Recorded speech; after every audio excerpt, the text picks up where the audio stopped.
Episode number 346, Reaching the Next Generation with Nick Hall. Let's do it. This is the definitive podcast for helping you plan, create, and execute dynamic worship experiences at your church. Useful, practical content in the areas of production, worship, communications, first impressions, and more. This is Making Sunday Happen. Hey guys, this week's episode is brought to you by our friends at Philo Conference. I've been telling you about this conference the last couple of weeks. Be sure to grab your ticket and come to Chicago, May 10th and 11th. More to come on that. Well, this week I welcome International Evangelist Nick Hall. Nick is an incredible speaker and preacher. He was mentored and influenced by the greats Billy Graham, Greg Laurie, and others. Nick is the founder of the Pulse movement, and their big event, Together 22, is happening in just a few months, June 24th and 25th at the Cotton Bowl in Dallas. Some really big significance on those dates and that location that we'll talk about with Nick. Nick has preached the gospel to more than 5 million people and is often featured as a speaker for pastors' gatherings and events all around the world. I'm going to talk with Nick about how to reach the next generation. Nick and his team is reaching young people by the thousands. So how can we craft our worship experiences to reach a younger generation? What can we learn from Nick? What do we need to stop doing? What's a big turnoff to younger people? What can we see happen in the church today? Where are we going? We'll talk all about that with Nick today. Hey guys, I am so looking forward to Philo 2022 happening May 10th and 11th in Chicago at Willow Creek Community Church. Up before the sun, finishing up after the band has left, that's part of what it means to be Philo. First in, last out. But you're not alone. The Philo community is made up of people just like you. And you're going to see that at the Philo event this year. You're going to hear from great speakers like Ashley Island, Todd Elliott, Clay Scroggins, and more. And our team will be there too. You can register today at philo.org. That's philo.org. philo.org. We'll see you there. Hey guys, today I welcome Nick Hall. Nick is the founder and president of Pulse and a leading international evangelist. He's the author of Reset, Jesus Changes Everything. Nick, welcome, man. Thanks so much for being here, dude. Hey, Carl. Good to be here. Excited. Yeah, man, me too. So as we get started, tell me a little bit about Pulse and how it got started. I know a little bit about the movement, but not too much. So give me the background story. Yeah, I love it. Well, so God put his call in my life as a teenager, used my youth pastor and pastor, really mentored and discipled me. And then when I was a university student, I wrote this paper. I was at a secular university, North Dakota State, so I'm from, studying business. And God had really called me to be an evangelist. And so, they don't really write a roadmap for that. There's not a lot of people doing that. If you want to end conversations, I'll tell people you're an evangelist. And that's a good way to get people to throw their headphones on. But anyway, so I wrote this paper in my English class. It was a dream of seeing God basically reach our campus, seeing Christians unite, seeing Christians share their faith, and seeing like the largest gatherings that had happened. And so that paper unleashed a movement. This was back in, I wrote the paper in 2004. And then over the coming year, 2005, 2006 school year, we saw 8,000 students come out on our campus. We saw 1,200 kids give their life to Christ. And all of a sudden we had students all over America asking us, how did you do that? Can you come here? Can we do Pulse in Illinois? Can we do Pulse in Texas? Can we do Pulse in wherever? And I was living in my parents' basement, finishing school, having mom and dad tell me to get a real job. And we just kind of went after it. We said, man, God, we want to help these kids. This is our generation. And if you want it to go, it'll go. If you don't, it won't. And so filed paperwork, formed an organization, really, was mentored under people like Billy Graham and Luis Palau.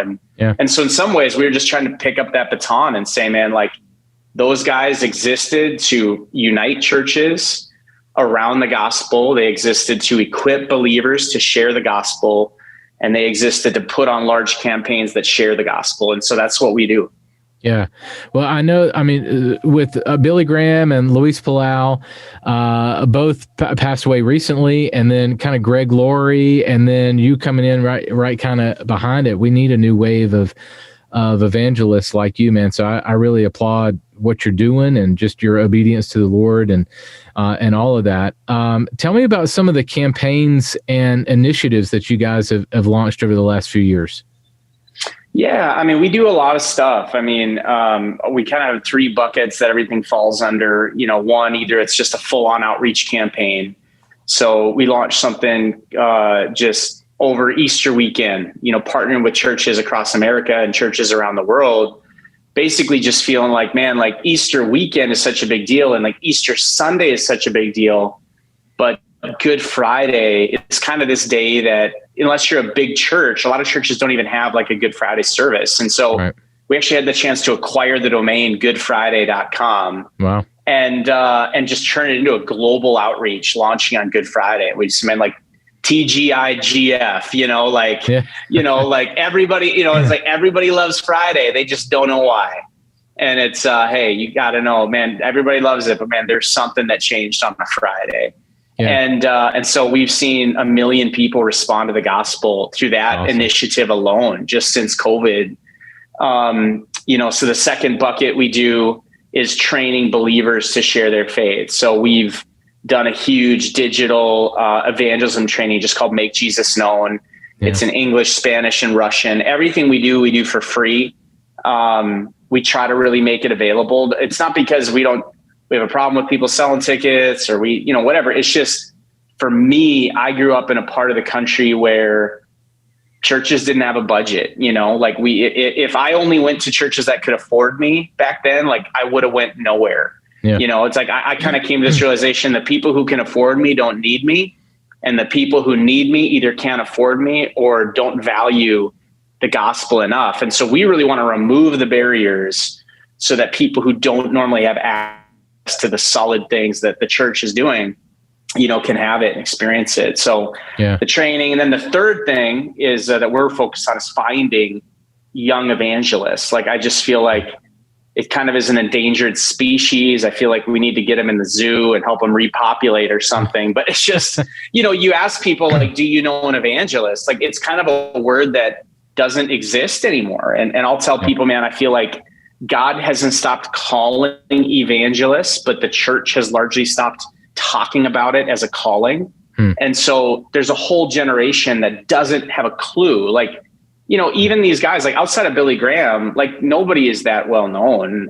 Luis was pretty well known. Greg is pretty well known, but like most people don't know who those guys are, just like most people don't know who a pastor is. And so it's like, but it's just, if I'm a Christian young person right now and I feel called into ministry, like my paths are kind of church planter, joining the staff of a church, maybe justice efforts, some kind of nonprofit.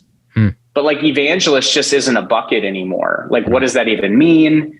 And so we started something called Pulse 100, really based off of a quote from John Wesley, where he prayed. He said, God, would you give me 100 preachers who hate nothing but sin and fear nothing but God, and I'll shake the gates of hell. And so I just was like, I love that prayer. I'm going to pray for 100, Yeah. And so we've been looking for young men and women. We started our first cohort with this. We actually bought a building for a training center. And, we just really are trying to equip a new generation of evangelists. Some are going to be pastors, some are maybe even going to the workplace, but they have the call of God on their life to both lead people to Jesus and to equip the church to lead people to Jesus. Yeah. That's awesome, man.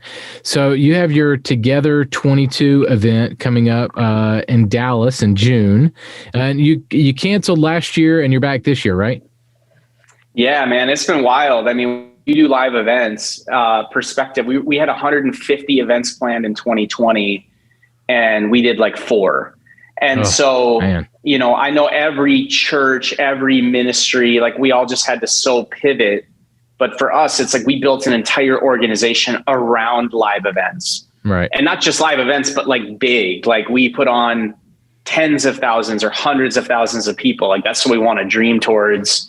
And so it's been a weird season, but yeah, this summer, June 24th and 25th, we've booked the Cotton Bowl in Dallas. It's a historic venue. Billy Graham actually did a crusade there in 53. And then in 1972, actually 50 years from the dates that we're doing this event, there was, in my opinion, the most important next gen gathering in American history. It was called Explo. It was the largest evangelistic training in our country's history. It was a pinnacle moment for Christianity at the time. It was a pinnacle moment for worship music as we know it. A lot of artists would say that was the birthplace of a lot of Christian music. And it also was like the single focus was to equip the Jesus people to share the gospel. And so this summer we're there, tons of artists going to be there, tons of preachers, we're going to have stuff with Francis Chan and David Platt and, artists like KB or, Crowder or Hillsong Young and Free. I mean, just the lineup is insane, but the goal of the whole thing is to equip these kids and all of us really. Like, I'm just like, man, we got to get the church back to sharing the gospel, that this is the everyday believer being a witness. This is good news. Either we believe it or we don't. I think sometimes as a church, we're so loud about everything but Jesus, especially the last 2 years. Man, I don't think the church has ever been more loud, but loud about stuff that's not eternal, loud about mask mandates or vaccination status or politics or justice issues, which all things that are fine, but man, they're not eternal. And so we're just saying, man, can we get loud about the hope we have in the gospel? And so that's what the summer's all about, really equipping a generation to do that and take it home. What makes it different? There's a lot of conferences out there. What makes this one really different and stand out? Well, it's free and it's a training. Like, I would just say this isn't a conference. Like, we are literally planning the whole thing to train people, to equip a generation to share the gospel. And it's collaborative. Like, the two goals of the event is, one, that you'd be trained to share your faith, and two is that you'd be connected and have a plan to bring it home. And so we have 49 states coming already. Alaska, we're still waiting for you, Alaska. I'm happy to come on a fishing trip, on a recruiting there. But, and then basically the training will be just so repetitive and clear to help people know how to share their faith. And then to pair these young men and women or churches with ministries and action plans. We're even planning like 500. We're raising money to even give grants to 500 groups across the country that want to plan something after this summer, because we're not planning this for an event. Like, we're planning this because we believe we need the gospel all over America. We need it in our high schools. We need it in our college campuses. We need it door to door. Like, we just need a revival of believers sharing the gospel. And so, yeah, I mean, it hasn't happened like this in 50 years. There's 800 churches and organizations collaborating already. It'll be over 2,000 by the time we get to June.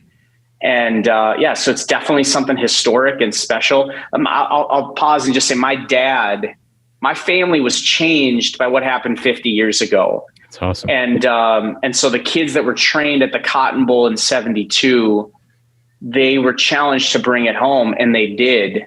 And some of those kids went home to North Dakota and ended up leading my dad to Christ. And so in some ways, like, the whole thing that we're planning this with isn't the event. Like, I'm planning it so that there'll be more people getting reached like my dad was.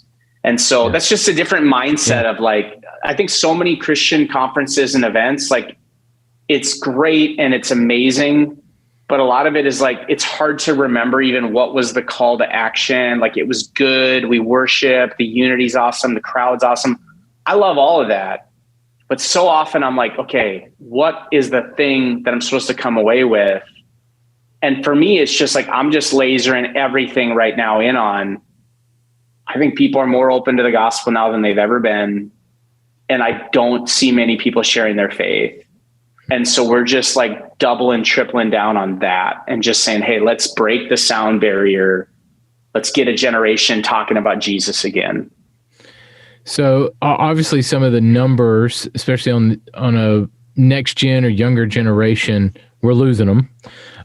So what are your thoughts on maybe some ways that you found to be successful to reach a younger audience or the next generation, especially when it comes to maybe Sunday morning worship experience or anytime really?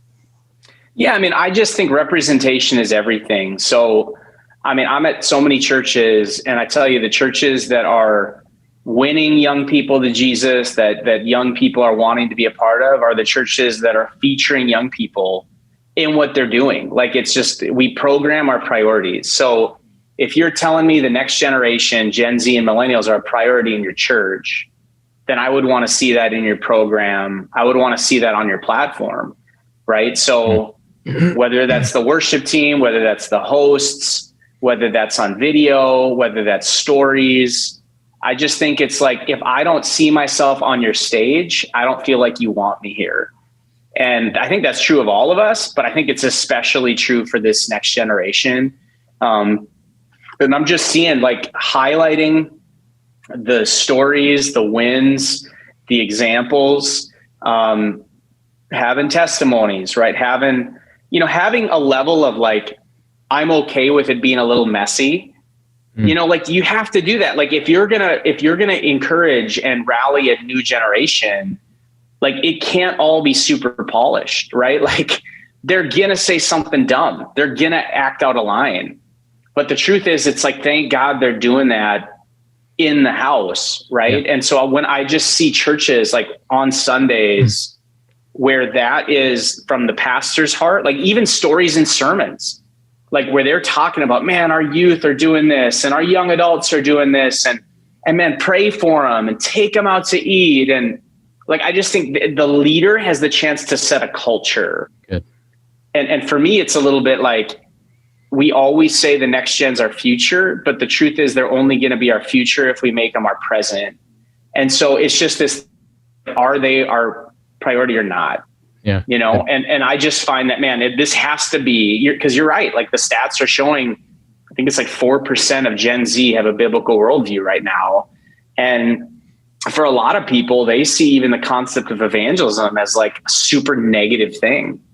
And it's like, man, how did we get here where the majority of Christians, I mean, forget about Gen Z, the majority of Christians in general never share their faith. Like, their whole life, they never share their faith.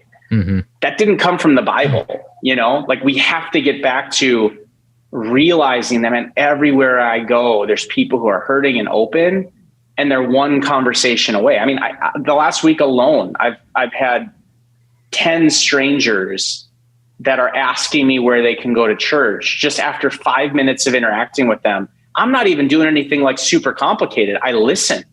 Like, I pray for God to send me people who need Jesus every day. And then I just look.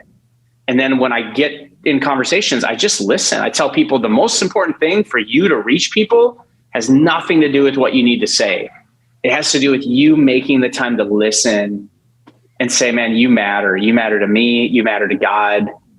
And man, I value you, and I see that green shirt, whatever it is. It's like, right. I'm looking for things to point out and compliment, say, man, you're doing a great job. I see you working hard. And man, people are like, what the heck's going on? This is different, Right. Yeah. So this might be the same answer, but I want to ask this anyway. And you've given a few things, but how do we craft our worship experiences each week to attract and not lose the next generation? Obviously, you mentioned some great things, them on stage and talk about them. Are there, music choices that we need to make? And I don't want to really get into worship war necessarily, but like, are there elements? Like, does it need more media content? Does it need more? Like, what are some of the programming elements that you feel like, man, if I'm going to reach the next generation, I have to have these elements? Yeah. We're crafting. Yeah. I mean, here's the thing, man. I'm shooting this right now in downtown Minneapolis, right? Within 20 blocks of where I sit, there are 5 churches killing it with young people. and they are doing it completely different from the other church, right? You got the seeker sensitive church that's killing it on the video. They're killing it on the music. Their production value is an 11.5 on a scale of 10, right? And there's people coming, right? They're coming, but they're coming because the young people are a priority. They're on the platform. They're involved. They're on staff. Like, it's just clear. There's another church that's way more experiential, way more spirit, led, way more like, God, we want to see you move. They're mixing in elements of prayer and still good worship. I would say worship has to be a priority. Like, there definitely is, like, this generation, like, they want something to sound good. Now, the good news is there's a church a block from here that their production isn't high at all. It's just like unplugged acoustic vibes, right? Like, you could feel like, is this like a Bible camp? But it's really good and it's super authentic. I don't know that the style for me matters as much as the heart.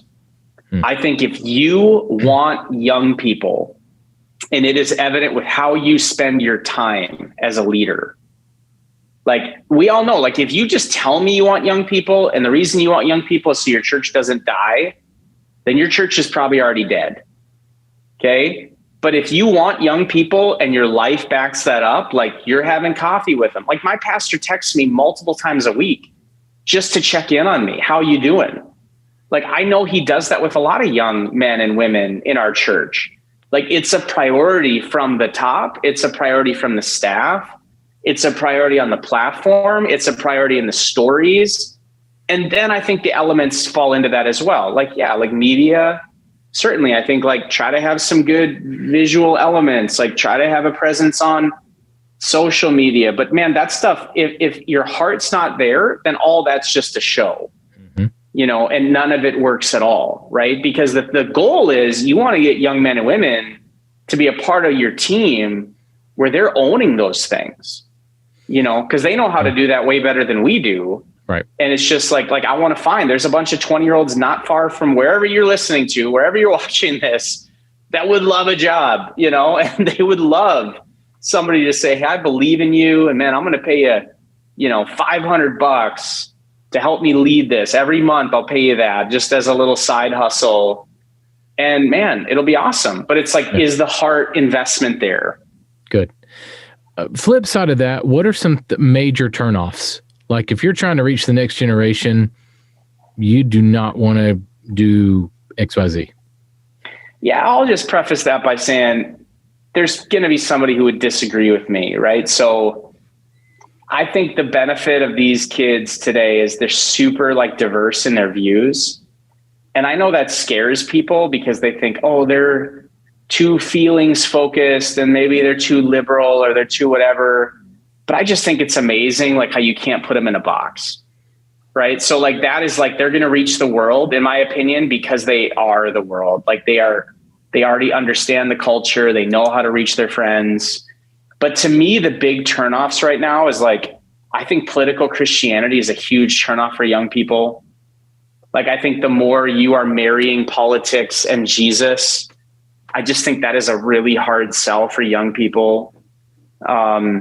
I think it's a big turnoff if you're not trying to have diverse kind of faces and people involved. Like, if it's all men and no women, like, and I'm not even getting into, like, teaching, like, whether this should be complementarian or egalitarian. Like, I'm more just saying, like, if there's no women sharing anything or there's no diversity at all, like, those are just things, like, as anybody under 40, that's the first thing they see when they walk in a room. Like, they've just been programmed, right? That, like, all they see is white dudes, just a bunch of white dudes, And so it's just like, that's a turn up. Or old people. Yeah. Yeah. Not only white dudes, old white dudes, right. Or just old people in general. Right. So I just think, like, the packaging matters. I think the politics are a turnoff. What else would I say is, like, big things that are, yeah, I do think, like, the music, I think, can be hard. If your music is, like, a low, let's just say, quality level, I mean, people can criticize the music all they want, but it's just like, never have people been given more variety with Spotify and different things. And so like, it's just up the ante, right? Like it's just made it where it's like, hey, if you're going to play in this game, like you just got to come to play. Right. You know, and so I just think like thinking through some of those things, like, I don't know if there's anything else I would add there. I think those are the bigger ones here. I also think like just the argumentative Christianity. I think the rhetoric of us versus them, I think is hard for young people to grab onto. You know, when you talk a lot, like when you're spending so much time talking about, like if you use even the word liberals or whatever, like just when you start to labels like those people, or, you know, like I just think when you start to get into all the like culture war stuff, like I would just tell people, man, like model for them loving Jesus, model for them loving the word of God. Like you don't need to go on a rant about this or that, you know, like I just think for young people, they're really like, you know, when so much of your upbringing has to do with like community and that every voice matters and that every perspective matters. Like what I would encourage you to do with your Sundays is find a way to like take that message and bring it in. It's like that's right. Like God does value every voice, and that's why we listen. That's why we love. And that's also why we want them to know like that Jesus is the only way and that there is truth to be had. Like, they're not mutually exclusive claims. Like I can say everybody matters, and I can say that Jesus is the one you need to know, right? So model that rather than like attacking, you know, critical race theory or whatever agenda you want to talk about. It's just, I think young people, when they hear those things, like alarm bells go off of like, you just sound a little bit angry and insecure. You know, that's how I hear that. You know, and so I just think like to be aware of some of those things. Good. What are some ways that you found, whether through your events or whatever, that you found to equip believers, young believers especially, to share the gospel, to take it out and go? Yeah. I mean, the biggest thing for us is just getting people to commit to praying for people. So like I use a card everywhere I speak. I don't know if I have one handy here, but it's just a simple recipe card. And everywhere I speak, it's the one tool I try to have available. And, you know, and I took it from the Billy Graham team. They called it Operation Andrew. We call it Keep 5. And I just find that like the single barrier that like is the easiest, like, let's say like, you know, the easiest, you know, entry point is if I can get people to start to prioritize praying for the people in their life that need Jesus. And for praying for people that like even just opportunities to share Jesus. Like if I can start to get you to do that, well, now all of a sudden, like your heart is aligning and now you're going to start to desire to do it. Right. Because right now, I think we share with people how-to solutions for a want-to problem. Like I could tell you all day long how to do this, but until God changes your heart and you actually want to do it, then my training is just a waste of time. Right. So like, but I need to start by saying, man, like, do you think people in your life need Jesus? Well, are you praying about that? Like, are you praying for them? Do you think they could use prayer? Well, take this card and put it somewhere. You'll see it, pray for them every day, and then start to look. And then I just challenge people just simply, like my training is very basic in terms of what I encourage. I encourage people to pray for opportunities. I encourage people then to look for God's answer. I encourage people to listen, like to make the time when God puts people in their path, to make the time to listen to them, to hear their story, and to listen to God. Like, God, what do you want to say to this person? And then number 4 is the last thing I'll say is like, and then you share, you know, and then there's a lot of tactics and tricks, or, you know, tricks is the wrong word, but just ways to communicate the gospel. Right. Whether it's just sharing your testimony or a bridge to life illustration or a 4 spiritual laws or steps to peace with God. And people will make fun of and criticize tracks and things like that all day long. Like they're just like, oh, a track, whatever. To which I'll respond, tell me how you share your faith, which typically they don't. And then I'll say, well, I like that old way of sharing the faith better than your non-existent way of sharing your faith. And so like, I'm all for, let's come up with new ways. Yeah. But I just think this whole like criticizing things, it's like, man, these things like worked for generations. And right. Yes, they need to change a little bit to adapt to the times, but the truth is still the truth. Yeah. And frankly, the simplest things are what I find. Like, I got to lead a guy to Christ on Saturday night. And yeah, I mean, it literally was as simple as me just talking to him and like listening, and then just asking him his belief in eternal life, and then sharing Jesus. And he just was there, you know? Yeah. I mean, there's a ton of people I talk to that aren't that simple, but it's just like, they're out there. Like, people are literally, I've never in my life, I've been sharing my faith for, you know, pretty much my entire, when I was a little kid, I started sharing my faith, but like, I have never in my life experienced people more open than now. Yeah. Good. Well, man, thank you for the time. Can I play a little game with you before we leave? I was hoping for a game. All right. Well, here we go. All right. 5 rapid fire questions. You ready? These are going to be random, super random. All right. Here we go. I'm reformed, so I already know the question. Right. You knew they were coming. Well, I chose you for these questions.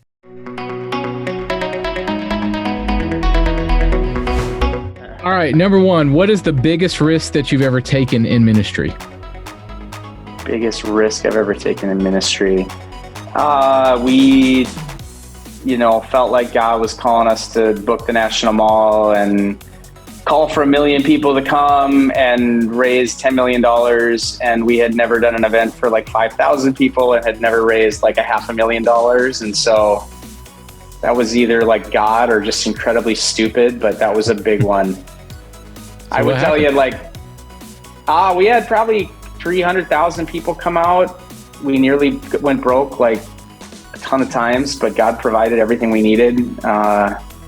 It wasn't $10 million, but he provided everything we needed. And yeah, it changed my life. Yeah. Awesome, man. All right. This one's out of left field. Ready? All right. Name the word from this definition. Ready? A strong, regular beating or throbbing resulting from the regular widening of an artery in the body as blood flows through it. This has to do with you. Name the definition? Or name the word. Looking for Pulse. the word. You got it. That's right. Very good. Very good. All right. Number 3, what's something that you wish you were better at? I wish I was better at sitting still and just being, like just sitting still and meditating on scripture. It's hard. It is perpetually hard for me to sit still. I'm a doer. Good. So I want to be more like Mary. Sit at the feet. Ponder. All right. Number 4, what's a TV show that you're embarrassed to say that you watch? Embarrassed to say that I watch. Guilty pleasure. I don't know if I'm embarrassed of anything. My wife and I have been watching Inventing Anna. I think it's the Netflix show about the heiress who is, she faked to be New York elite, and it's super fascinating. I don't think I'm embarrassed about it, but I mean, in some ways, I guess I should be embarrassed. I probably should be embarrassed. I know way too much Paw Patrol and what else? What's the Daniel Tiger? And I can sing every song. I know every character. That's embarrassing, but maybe it also means I'm a good dad because my kids just can't get enough of it. So there you go. Daniel Tiger. Did you see the Mr. Rogers documentary? So good. It was good. So good. The Tom Hanks movie. The documentary was way better than the Tom Hanks movie. I think so too. Yeah, that Tom Hanks movie got a little weird. It was a little artsy for me. It was a little well, when it started out with like a picture of like dude in a bloody nose, I was like, where's this going? Yeah, there was some creative liberties that were there.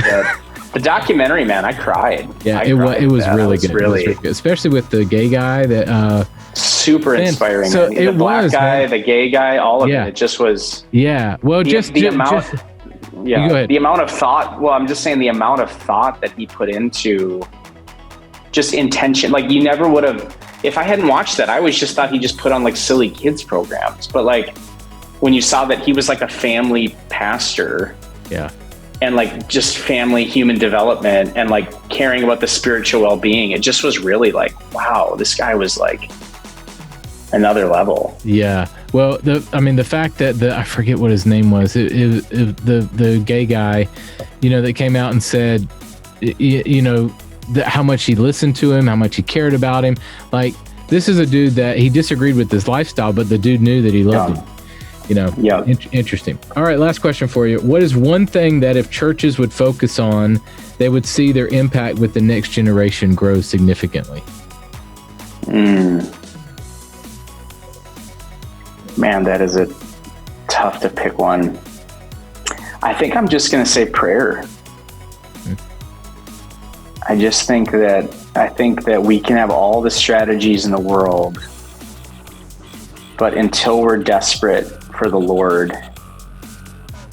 which really is embodied by the priority of prayer. And I think these kids want to pray, man.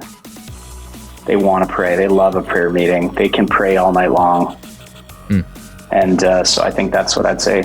Good. Awesome. Well, man, thank you so much for the time. Tell us how we can learn about Pulse, how we can learn about the Together event. Yeah, pulse.org is kind of all things there, and both about the ministry and about Together. And if people have questions or want to reach out, I'm on Instagram and Facebook and all that stuff. So, reach out, hit me with a message. And we just, love the church, really thankful. Want to encourage all the pastors or ministry leaders out there, like, don't grow weary in doing good. It's so easy to think you're not significant because you're not doing things as big as somebody else. And that's just a lie from the pit of hell. Like, and one life. My life was changed by a pastor that nobody knew. And, never will have any accolade, never will be celebrated. Just a humble, faithful man of God. And so, I just want to encourage you, man, press in. And, there's somebody out there whose life's going to be changed, and it's worth it all. So good. Well, Nick, pleasure getting to know you, man. Thank you so much. Yeah, thanks, Carl. Honored by the time. Hey guys, Grant here from the 1230 Media team. I want to let you know about our blog at 1230.media. We have over 600 articles on the site, categorized by your ministry area, meaning you can jump to articles on church media or production, worship, communications, service planning, and more. Free training to help you make Sunday happen. Start learning today. It's all at 1230.media/blog. That's 1230.media/blog. The show notes for this episode are available now at makingsundayhappen.com. Hey guys, if you like the content of our podcast, be sure to subscribe to our YouTube channel today. And next week on the podcast, we will welcome Justin Rizzo. Justin is a worship coach and owns a production company called Firelight Creative that produces films and musicals. He serves on staff as a worship leader at the International House of Prayer in Kansas City, where he spent 15 years leading multiple worship sets each week. He also travels extensively to lead worship and speak at events around the world. I'm honored and privileged to have Justin on the podcast next week. We'll go out there and create some incredible worship experiences this weekend. I'll catch you next week. Making Sunday Happen is a production of the ministry of 1230 Media. For show notes, archive episodes, and more free resources for your church, visit makingsundayhappen.com.